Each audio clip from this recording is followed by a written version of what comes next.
Welcome, Sandhya. Thank you to all of you for joining us. I know post-lunch hours are pretty taxing. That's an understatement. But we've requested both our prolific panelists to share as many real-life case studies and applications. Another input I was getting while speaking to a lot of you during the lunch break, the real applications of some of the technologies that we are going to be discussing. And both of them have promised us that there's going to be a lot of examples being shared. So I'll straight away get into it. But before I start that, a personal anecdote of how me, an art student, has been the recent kind of, I wouldn't say victim, but I have seen fintech unfold in my life. For, I don't know whether it underperformed or overperformed, but I want to share this example with you. So there's a number in fintech called 45. So 45 is how old I turned this year. And, and before I turned 45, one of the targets in my head was to clear my home loan. Now, as a single woman in India, when you go to the banks and you ask them for home loans, there are a lot of processes. And ma'am, sorry, I know both of you are from, hardcore finance, fintech thing, but it's important to share these little, real life instances. So while I was getting the home loan, there was a whole process and that whole jugaad, but it was a lot of banks say yes, and some of the banks say no. You go through all of that. The bank that I banked with was nice, everything in order the last 10 years. And when you now want to go and return this and close this home loan, you request the bank that, okay, what are the documents and what do you do? So there's a whole process where you don't know who you're talking to. You just want to close the home loan, and you're put on, you're being sent disconnected emails which have no answers that you're looking for. You're talking to these automated voice recording machines, and you have to wait for 17 minutes till you actually get through to somebody who doesn't understand anything that you're asking. Finally, I just decided I'll walk up to the bank, and well, they gave me the date that I can close the loan. So I went into the bank, and I was so surprised because I was feeling that itna sab abhi ho gaya, abhi drama, and now there's going to be a next phase of drama when I actually land up at the bank. But such an efficient team, in 10 minutes, everything was done. The point that I'm trying to make is that there has to be a good combination of technology and human intervention for whatever we are looking at to make that societal or bigger or small impact in our lives. And I hope that some of the things that we discussed today focus on that impact and how to achieve it. So, ma'am, straight to you, Sandhya ji. I thought you promised you wouldn't call me Sandhya. I'm trying. I'm really trying. So, the BFSI sector is largely considered quite opaque. There's a lack of transparency and things like that. So fintech, with its big data, the machine and data points, we are hoping that some of that transparency is heightened, and it's less opaque now. But do you think we are risking making fintech? We are currently viewing fintech also in a silo, in isolation.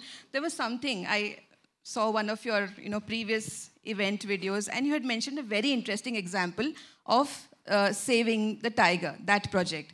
And I'm connecting that example to this question. You said that the project of saving the tiger is not just about saving the tiger. It's about those 600 odd rivers where the tiger goes to drink water, or those villages that are along that trail, or the villagers whose livelihood is along that trail.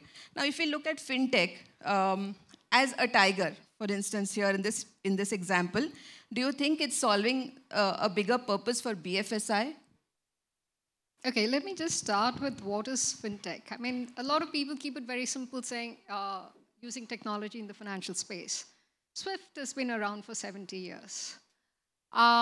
Technology has been actively used, and the financial activity has been around for I don't know how many centuries.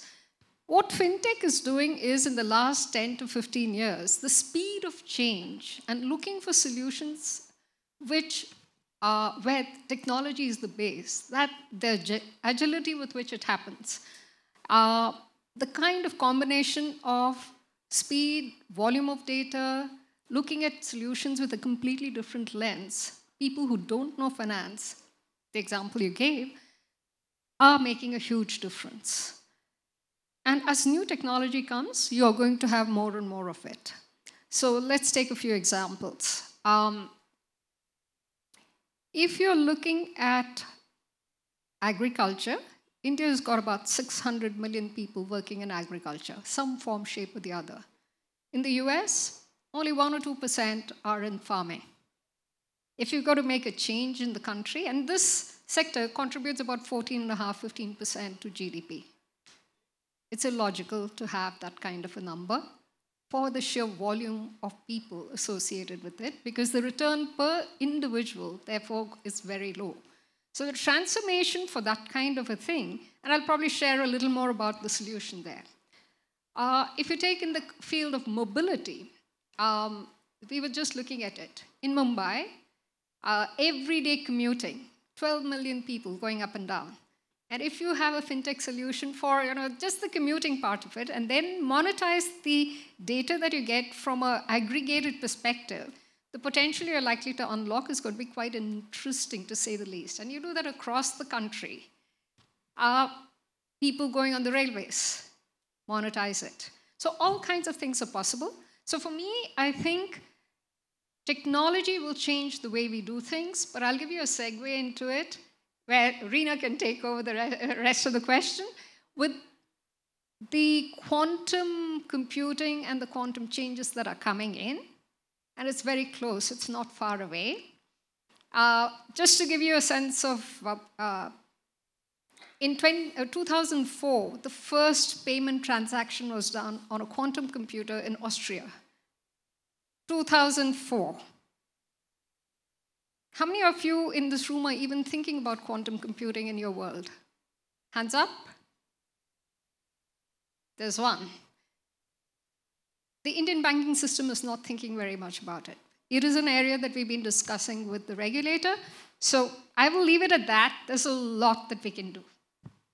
Thank you. And since you mentioned quantum computing, Reena, you're a champion of the quantum science and technology. And for those who perhaps don't know much about it, could you share a little about the national quantum mission and QETCI's role in this whole mission? Absolutely. So I think Sandhya already set the context for why this technology is important, or rather more the fact that a lot of people in various sectors are completely oblivious about this technology, whereas this is the time where a lot of focus is required.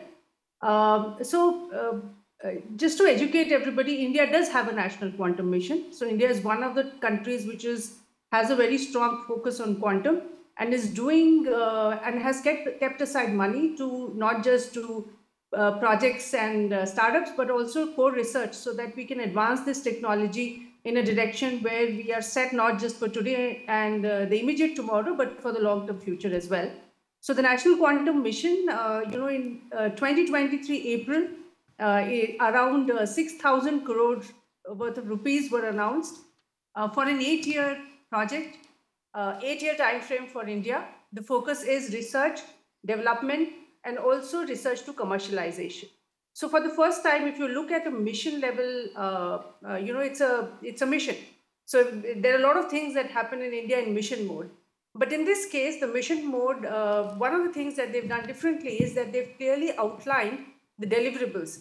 And the deliverables, while the focus is on research, the deliverables are products. So in this way, there is an attempt to bridge the gap between research and commercialization as well.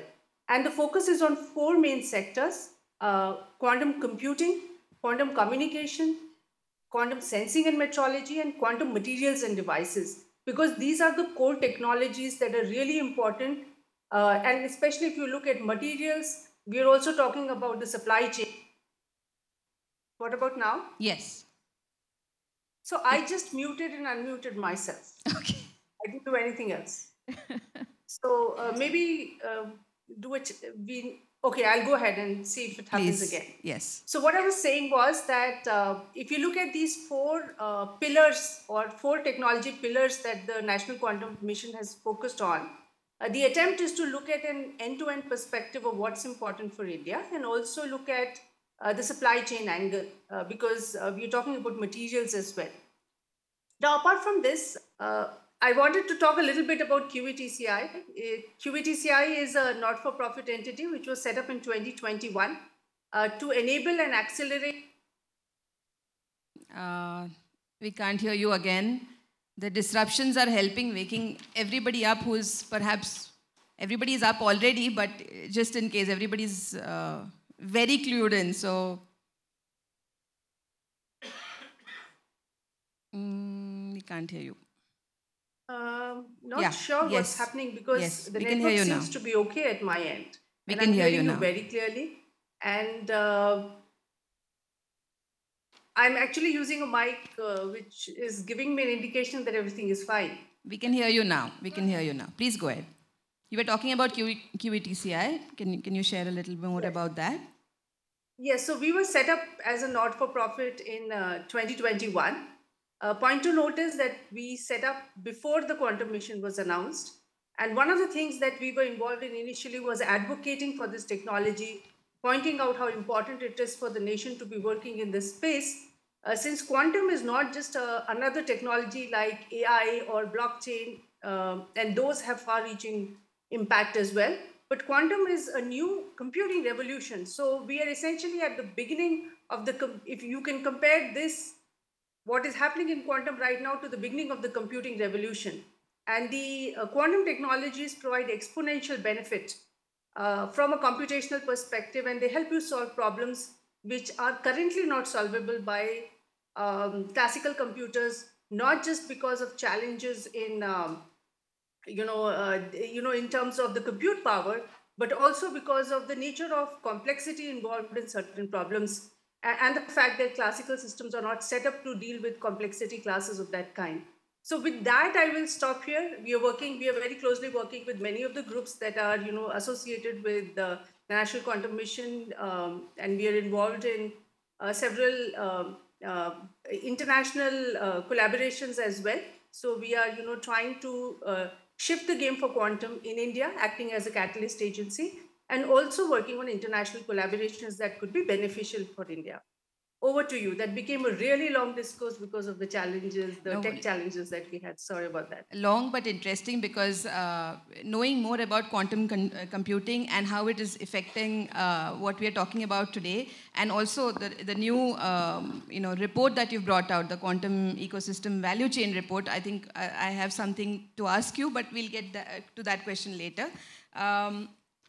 Sandhya, you've been an MD in some of these, very powerful financial institutions, and now you're also working with equally very well-known organizations that help a lot of startups. One of them is TiE Bangalore, where you're the fintech chair of the special interest group. And how many startups, may I ask, fintech startups in the hall today? Okay, so perhaps this answer makes a lot of sense to you. Being in this role, do you feel that there is, there's the bigger institutions that have the network, the muscle, and these whole set of innovators, startups who want to cater to the bigger organizations or to the industry in general? How do you, in your role currently, help leverage or bridge this gap between what the sector needs and from the people who are actually putting out these wonderful solutions? I think the role of something like TiE, it could be CII, it could be many others, is how to build the ecosystem. You have the startups, they've got really good ideas on how they can take it to scale. You find people who can kick the tires for them, help them get to market, and then obviously the funding. In that context, if I look at it, I started off with the agri-fintech.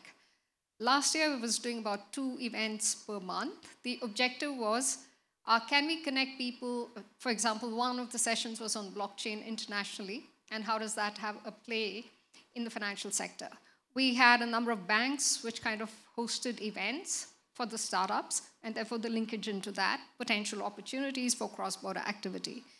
As we were doing that, we found that a number of the sessions that we did on agri-fintech-related topics started getting more and more people coming in. And now we are setting up a center of excellence with the Karnataka government and working with World Bank, NABARD, So NABARD has the muscle power from an Indian financial perspective. World Bank has huge amount of investment and interest in taking it to scale. They're looking at it in terms of livelihood. They're looking at it in terms of climate. They're looking at it in terms of carbon. They're looking at it in terms of trust principles. And the center of excellence, which we are looking at, is a sandbox. What are the rules, regulations that need to be changed? And you're looking at the data exchange, because the quantum of data that we already have is humongous.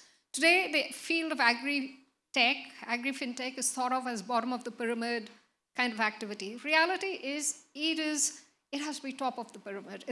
We've got to invert the pyramid. And therefore, this decade is supposed to be the digital agriculture decade. And the information that's in there is huge.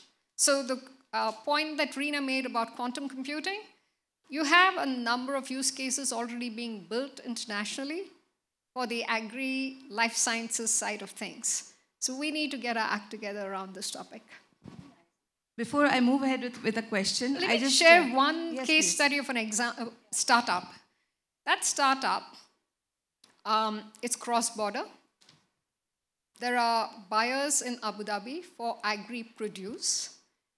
This entity goes to farmers, not necessarily the big guys, the mid-sized guys, for the quality of produce that they want, agri-products.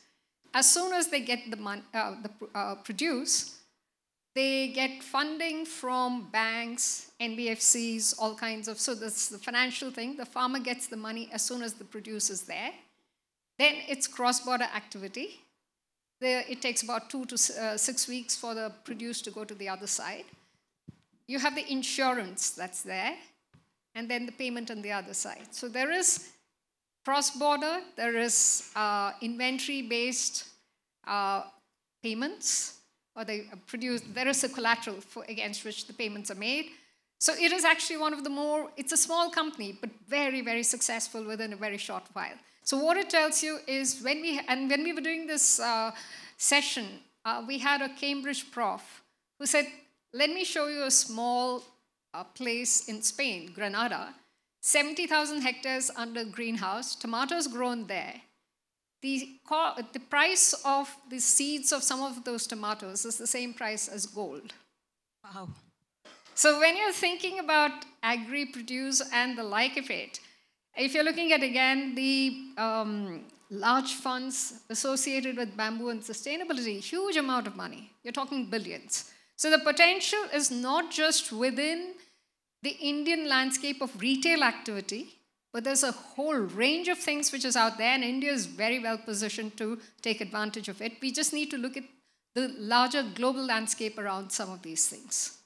Thank you. Very lovely examples, to emulate from. Before we move to our next questions, because there were only 2 hands that came up, may I ask both of you gentlemen what your startups are focused on, just to make this a little more interactive. I know I'm breaking protocol here, but since, sir, you, I think, raised your hand there. Okay, and I think you raised your hand. Did you? No? Okay. Thank you for the answer. Reena, coming to you now. You can hear me, right? You can hear me? Yes, I can. Yeah, okay. So AI is not new in the financial sector, but there has been this massive explosion of generative AI in the last few months or last few years. What do you think is happening here, and what are these technologies? What are they serving? Can you give us, an example or 2 of generative AI in fintech? Sure. I think, So, I mean, generative AI, basically, a stack has been created, which is an AI stack, which is very good in interpreting natural language processing. And also, once you feed it enough data of a certain kind, you can use it for queries. So queries and response format is very well enabled using advanced NLP techniques, which means that suppose you take it for a bank and you feed all the procedures and processes into the system, right? And then if you have somebody who's actually talking to a customer, providing support for a certain process, the generative AI system can guide them. So that is a good use case of using it. And it's also a very good use case to talk about the concern that you had about technology versus human intervention, about human interaction.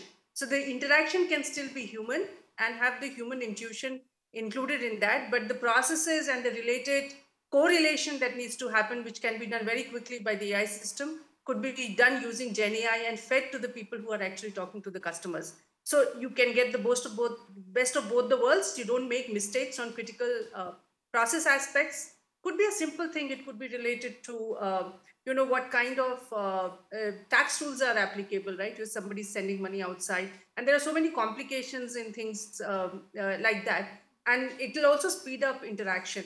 So that is one place where this could be an example. Content synthesis as well. So for example, a lot of research reporting that is required from a banking perspective and also in fraud detection and things, where pattern recognition is very important. Using, advanced AI techniques can be very, very useful. And GenAI can help you manage the interface better by prompting in a much more human-like conversation manner. So I think there are a lot of these techniques. If you'll allow me, I actually also want to talk about why using these advanced techniques is not just from GenAI perspective, but even from quantum, it becomes very important as we move forward.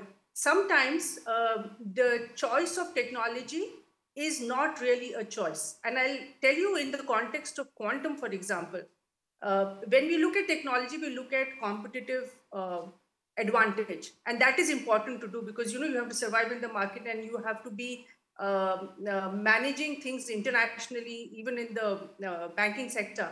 But then in the case of quantum, we also are very deeply aware of the fact that all encryption technologies that exist today will become obsolete as soon as we have a scalable quantum computer. So the world across is actually preparing this new generation of algorithms and are testing and piloting, especially banks outside are testing and piloting all these technologies in their existing context. That's the conversation myself and Sandhya ji have been having with the regulators, trying to push them and say, this is not day after tomorrow's problem, it is actually yesterday's problem, and let us all get down to start solving it today. Because see, if you look at the Indian economy, we are such a digital economy, especially from a financial perspective.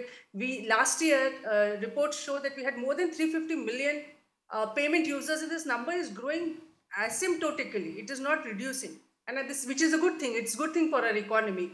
But then the more digital you are, the more you are subject to all these challenges. So I think evaluating these new technologies early on, especially for the BFSI sector, is extremely, extremely important.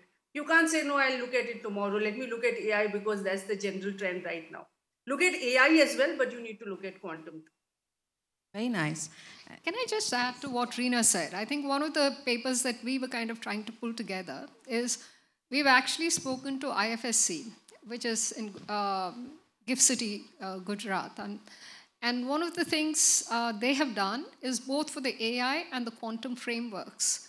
It's one of the first regulators to put in place. So when they are talking to all the international frameworks, they're already talking about this because it is absolutely vital. You have a digitalized economy in India. That means somebody who has, they can crack this.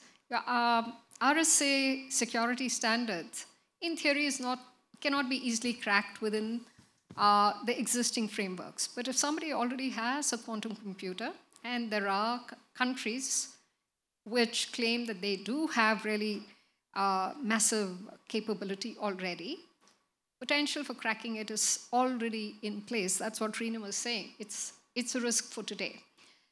But as the frameworks start evolving, we need to have it for both the current level of digitalization, type of digitalization, but also for the future. And the financial sector has to be on top of it. Because our segment, like the airlines, like the healthcare, is going to be seriously impacted. And we have to think about it at a national level, which most of the Western countries have got very strong frameworks around. They're building that. Actually, what Reena said and what you said, goes very beautifully into my next question. In the last 2 weeks, we've seen a lot of finance and fintech companies being in the news, and not exactly for the greatest of reasons. There was a mutual fund which is still still in news, and there was another a fintech platform where a customer just his post went viral because he was venting out what he went through. So you spoke about challenges, Reena, and you also spoke about this whole where it's becoming more and more important for this sector to use quantum computing, and also, but all of this leading to how are we in a area where cyber security and fraud, prevention of fraud is so important to this sector. How are we using all these technologies? Can you give us a few examples so that it's easier to relate? Let me just start with the first principles. We have to talk about anti-financial crime. Okay. Fraud is only one component of it. Mm-hmm. And with the level of digitalization, you have an anonymity of who is probably doing it. We were, in the think tank that I am in, we were working on a paper on cyber laundering. Not money laundering alone, but how do you leverage or understand the implications? You don't know who's coming in and doing it. You don't know, it happens so fast. Yeah. And by the time you detect it, most of your systems are not geared for that. Right. So your technology in most large institutions, including startups, don't have that kind of capability to understand intrusion and the kind of pen testing that we need to do. So keeping that in mind, fraud is usually in collusion with somebody. But the speed at which it happens, whether it's with the kind of the crypto thing that was there in the German news a couple of days back, to a whole range of things. So I won't just place the fraud part, but the speed at which technology works and the national borders which get breached. So the recent one in Singapore, which was there in the news, where a few people from one country were money laundering drug money from the Americas. And it's fascinating how this whole thing works. And the reason why we need to think about it is there is so much of cross-border activity. And if any of you are interested in doing international activity, it is worthwhile keeping track of this. Okay. Reena, you've... What I was saying was that I think irrespective of the technology that we use, I think technology can definitely help us solve these problems. And sometimes technology becomes an enabler if it is not implemented correctly. But at the same time, there is no substitute for governance, ethics, and processes, right? And regulations. And the second, so this is on one side. On the other side is customer awareness. So as technology advances and we start adapting more and more technology and more complicated technologies, are the customers keeping up? I think that's a big question to ask. If I look from the consumer perspective, one of the frauds that has been happening around is like the DHL or FedEx fraud, right? Which has been in the news largely. I actually got a call from, I got that call as well. And what I was surprised by is the sophistication of that call.